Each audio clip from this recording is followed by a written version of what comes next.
উত্তরবঙ্গ থেকে দক্ষিণবঙ্গ ৩ জেলায় পথ নিয়ে ভোগান্তি। আলিপুরদুয়ারের গ্রামে একটু বৃষ্টি হলেই রাস্তায় জল জমে।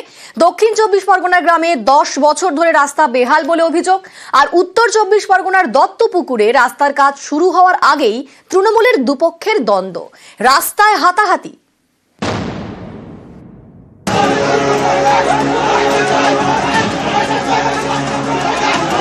রাস্তার মাঝখানে ধাক্কাধাক্কি, হাতাহাতি।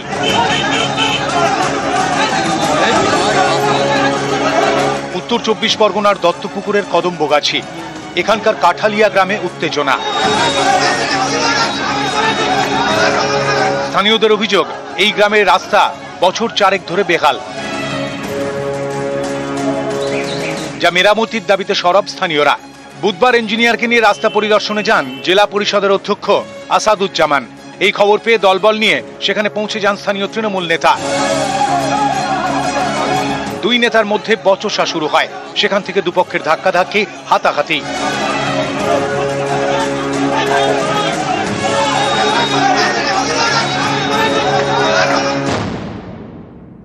এই রাস্তা দেখতে এসছে, আমার বক্তব্য একটা, প্রশাসনিক ভাবে প্রধান জানবে, পঞ্চায়েত সমিতির সভাপতি জানবে, উত্তর ২৪ পরগনা জেলা পরিষদের সভাধিপতি তার নলেজে থাকবে। আমি আমি আমি আমি ছাড়া কেউ কিছু করতে পারবে না, এই মানসিকতা তার মধ্যে আছে। মাহফুজুর রহমান সাহেব কাঁটালিয়া থাকেন না, উনি আজ 10 বছর বাইরে থাকেন। একটা কাজ করতে গেলে আগে ডিপিআর তৈরি করতে হয়। সেই হিসাবে আজকে যারা ডিপিআর এজেন্সি এসেছিল, একটি ছেলে, তাদেরকে রাস্তা দেখিয়ে দিয়েছি। ৫-৭০০ লোক ছিল ওখানে, তার রাস্তার পক্ষে। তো সবাই বলছে রাস্তাটা হবে, এই বিক্ষোভ কি আছে এখানে?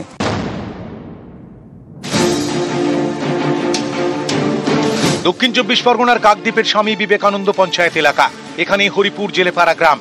অভিযোগ, এই গ্রামে যাতায়াতের একমাত্র ইটের রাস্তা ১০ বছর ধরে খারাপ, ফলে ভোগান্তির এক শেষ। রাস্তা মেরামতির দাবিতে বুধবার রাস্তায় নেমে বিক্ষোভ দেখান স্থানীয়রা। দিনে রাতে মানুষের একটা অসুস্থ হলে সেই জায়গায় একটা ভ্যান টোটো ডাকলে কোনো কিছু আসছে না। দীর্ঘ বছর এইসব হচ্ছে, জানিয়েছি, জানা সত্ত্বেও কেউ কিছু গা করছে না। রাস্তার একাধিক জায়গায় গর্ত, এই গর্তে জমা জল, একটু বৃষ্টি হলেই জমা জলে ভোগান্তির এক শেষ। আলিপুরদুয়ারের বক্সা টাইগার রিজার্ভ এবং জলদাপাড়া জাতীয় উদ্যানের মাঝে কালচিনি, এখানেই উত্তর মেন্দাবাড়ি গ্রামের প্রায় ৩ কিলোমিটার রাস্তার হাল খারাপ। স্থানীয়দের অভিযোগ, একটু বৃষ্টি হলেই এই রাস্তায় জল জমে যায়। বছর ৩ ধরে এই ভোগান্তি চলছে। বর্ষাকালে আমাদের অনেক অসুবিধা হয়, কারণ আমরা রাস্তার মাঝখানে পুরো জল জমা হয়ে থাকে। তখন বাচ্চাদের স্কুল আসার সময় ড্রেস পুরো নোংরা হয়ে যায়, যাওয়া আসা, বাজারে যাওয়া আমাদের অনেক অসুবিধা হয়। যে রাস্তাগুলি হয়নি, সেই রাস্তাগুলির কথা বলছেন, নিশ্চয়ই হয়ে যাবে আগামী দিন। দায়িত্ব নিয়ে বলছি, রাস্তা করার জায়গা থাকবে না। নিউজ 18 বাংলা।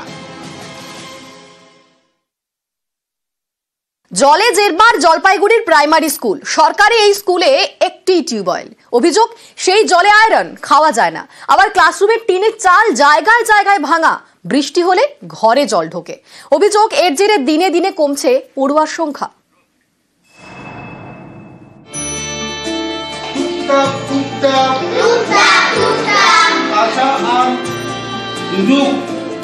জলপাইগুড়ি সদর ব্লকে পাহাড়পুর গ্রাম পঞ্চায়েত, এখানেই রাধাবাড়ি প্রাইমারি স্কুল। সরকারি এই স্কুলই জলে জেরবার।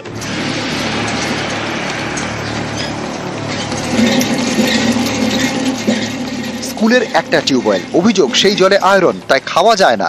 বাড়ি থেকে জল আনতে হয় পড়ুয়াদের। মিড ডে মিলের রান্না হয় অন্যের বাড়ি থেকে জল এনে। খারাপ মনে হয়, এত এরকম করে বাচ্চাগুলো এত কষ্ট করে আসে, ভিতরে বসে থাকলেও ভিজে জল পরে উপর দিয়ে, দেখে খারাপ লাগে। খাওয়ার জল ঠিক নেই, বাচ্চারা বাড়ি থেকে জল নিয়ে আসে, আর আমরা মানুষের বাড়ি থেকে জল আনি রান্না করি। বৃষ্টি হলে আবার আরেক দুর্ভোগ, স্কুলের টিনের চাল জায়গায় জায়গায় ভাঙা, সেখান দিয়ে ক্লাসরুমে জল পড়ে। স্কুলের রাস্তাতেও জল থই থই। বর্ষার সময় জল পাওয়া যায় না, জলে ভিজে ছাতা নিয়ে আসতে হয়। ঘরে জল পড়ে, একটু খাওয়ার জল মানুষের বাড়ি থেকে আনা হয়। বর্ষার সময় জল অনেক হয়। 1972 রাধাবাড়ি প্রাইমারি স্কুলের পথ চলা শুরু। একটা সময় এখানে 200-র বেশি পড়ুয়া ছিল, এখন সেই সংখ্যাটা কমতে কমতে 28। স্কুল কর্তৃপক্ষের দাবি, জল নিয়ে জোড়া সমস্যার কারণে পড়ুয়ার সংখ্যা কমছে। পানীয় জলের সমস্যা, প্রচুর আয়রন ওঠে, রান্নার জল পর্যন্ত আমাদের রাঁধুনিরা বাইরে কষ্ট করে নিয়ে আসেন। এই জল আমি বয়ে আনি, ওইখান থেকে বাচ্চাদেরকে আমি সরবরাহ করি। বৃষ্টি যদি হয় বর্ষাকালে, আমাদের চাল, সেই চালগুলো ফুটো হয়ে গেছে। প্রায় বেশিরভাগ দিন বৃষ্টির সময় জল পড়ে। ওই সংশ্লিষ্ট স্কুলের যিনি হেড টিচার আছেন তিনি আমাদের কাছে প্রেয়ার পাঠান এসআই এর মাধ্যমে। আমরা ইঞ্জিনিয়ার পাঠিয়ে আমাদের ওই স্কুলের জন্য যা এস্টিমেট লাগবে সেটা এস্টিমেট ভেটিং হওয়ার পরে আমরা ডিপার্টমেন্টে পাঠাবো। পানীয় জলের ক্ষেত্রে আমাদের সংশ্লিষ্ট বিডিও সাহেবকে অথবা পিএইচি কে জানাতে হবে, ঠিক করার ব্যবস্থা করবে। জলপাইগুড়ি থেকে শান্তনু কর, নিউজ 18 বাংলা।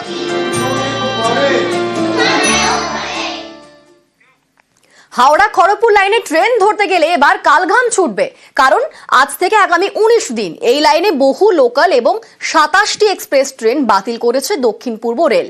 সাঁতরাগাছি স্টেশনে আধুনিকীকরণের কাজ হবে, তাই এত ট্রেন বাতিল।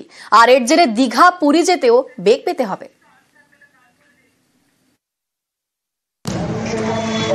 টানা 19 দিন হাওড়া খড়গপুর লাইনে দফায় দফায় ব্যাহত হবে রেল পরিষেবা। বুধবার থেকে ভোগান্তির শুরু।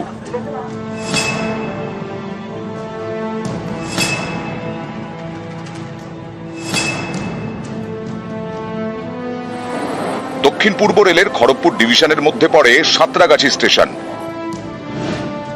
এই সাঁতরাগাছি স্টেশন আধুনিক করার কাজ শুরু হয়েছে। 30 এপ্রিল থেকে 18 মে পর্যন্ত নন ইন্টারলকিং এর কাজ।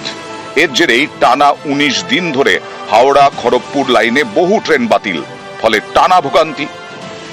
সবসময় যেটাতে যাতায়াত করে সেটা যদি কিছুদিন বন্ধ থাকে, যারা ডেলি প্যাসেঞ্জার তাদের তো অবশ্যই অসুবিধা হবে। দক্ষিণ পূর্ব রেলের বিজ্ঞপ্তি অনুযায়ী 30 এপ্রিল থেকে 18 মে এই 19 দিনে হাওড়া খড়গপুর লাইনে 200-রও বেশি লোকাল ট্রেন বাতিল, 27টি এক্সপ্রেস ট্রেন বাতিল, অনেক লোকাল ট্রেনের সময় বদল, একাধিক এক্সপ্রেস ট্রেন চালানো হবে ঘুর পথে।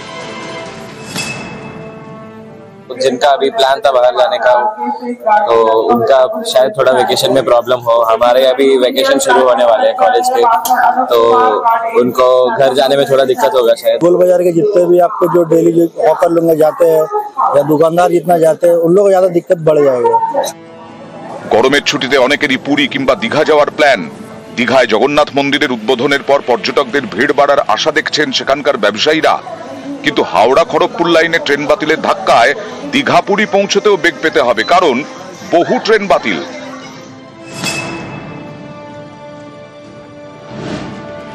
11 মে হাওড়া দীঘা কান্ডারি ও তাম্রলিপ্ত এক্সপ্রেস বাতিল। 17 মে সাঁতরাগাছি দীঘা স্পেশাল বাতিল। 17 মে কান্ডারি এক্সপ্রেস ও 18 মে তাম্রলিপ্ত এক্সপ্রেস বাতিল। 4 মে ও 6 মে পুরী শালিমার এক্সপ্রেস বাতিল। 5 ও 7 মে শালিমার পুরী এক্সপ্রেস বাতিল। 11 মে বাতিল পুরী হাওড়া শতাব্দী এক্সপ্রেস। 11 ও 17 মে বাতিল হাওড়া পুরী এক্সপ্রেস। 17 ও 18 মে বাতিল পুরী শালিমার ধৌলি এক্সপ্রেস।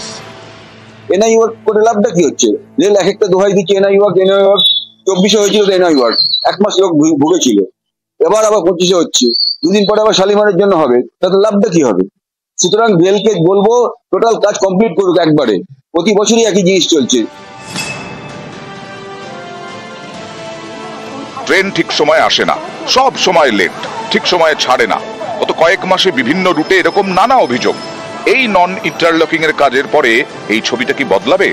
19 দিনের ভোগান্তির পরে আগের ভোগান্তি কি মিটবে? খড়গপুর থেকে শঙ্কর রায়, নিউজ 18 বাংলা।